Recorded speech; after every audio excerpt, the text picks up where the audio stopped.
She dancing dirty. She twerking on me. Them hundos on me. She love my foreign. Boss made shawty on the pole, now she sliding around. Sup?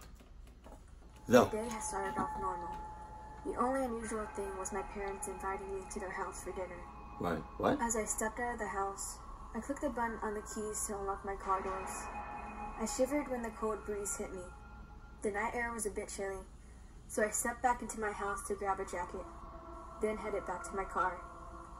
I knew I would be late if I didn't pick up the pace. I glanced at my rearview mirror to back out, almost looking back down again before I paused and checked the mirror again. Had something been in my view? No, no, no, no, bitch. You see, because you starting to second guess yourself. You starting to assume that shit.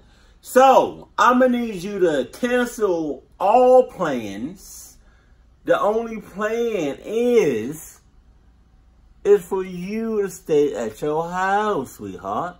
Don't go nowhere. Go back in your house. Lock everything. And and call it a quits. Go to sleep. Do something. Don't just stay in that house. Go back in your house and stay in that bitch until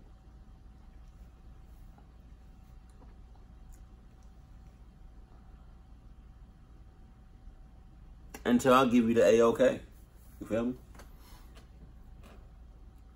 Blue eyes. God damn, you got some very, very blue eyes. I swore I saw something move. I shrugged it off and returned to my hurry routine. That's what I'm talking about. After being on the road for about 10 minutes, I realized my gas tank was almost empty. I pulled into a close gas station that was almost completely deserted. Wow. I asked the attendant to fill my tank as I looked for my wallet. For a second, I met eyes with the attendant. It was a guy who looked somewhat young. He was acting very anxious the whole time, which also put me on edge. He's sus. I watched as he closely looked at my car. Then he asked me to step out for a second so he could show me something. He's sus. I was kind of suspicious of him, but I decided to just follow what he said. Wait a minute. So oh my God, this bitch is backwards. So you're suspicious of the person that's right outside the door, but you're not suspicious about the person or the thing that was inside your shits.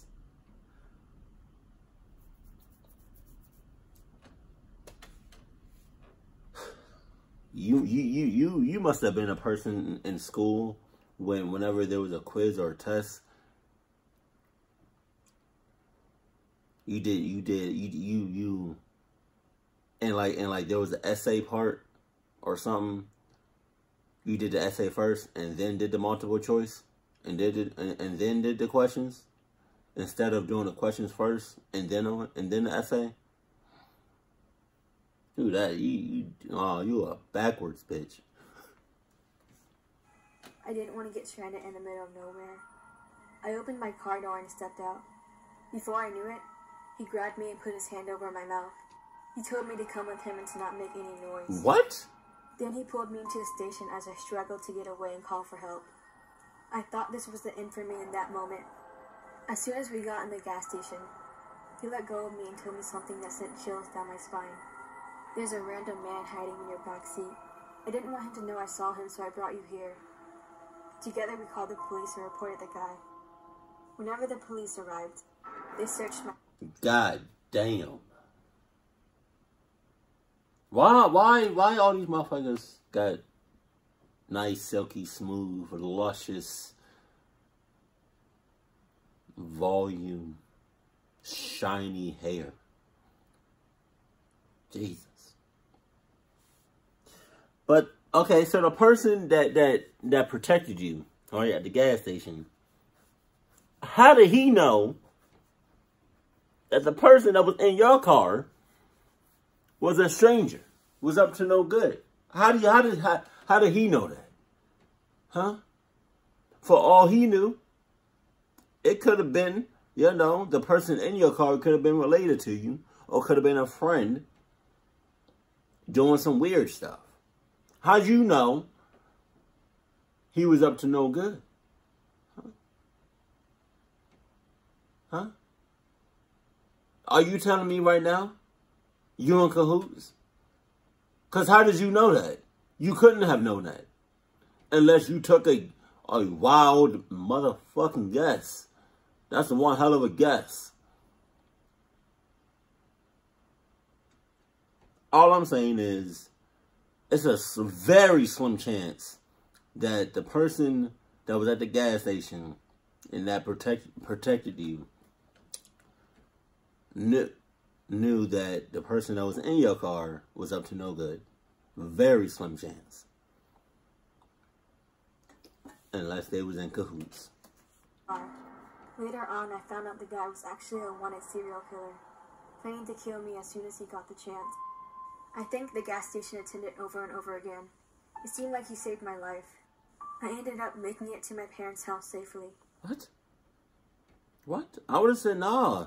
I would have said, in all due respects, I mean no harm, cluck my parents. I'm going back to my house. Sorry. I'm not. I almost died. 2 times.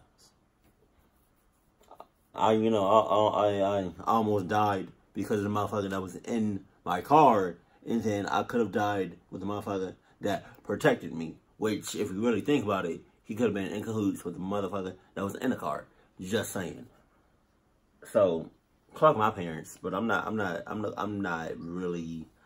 in the mood to eat right now or to have.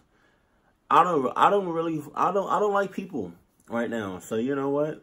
I'm gonna go back to my place and just kick it, cool it. You feel me? But yeah, that was a whole lot of like. I want to say plot holes. I don't really know. Like some of the stuff like didn't really add up, because how did he know that the person that was in your car was up to no good?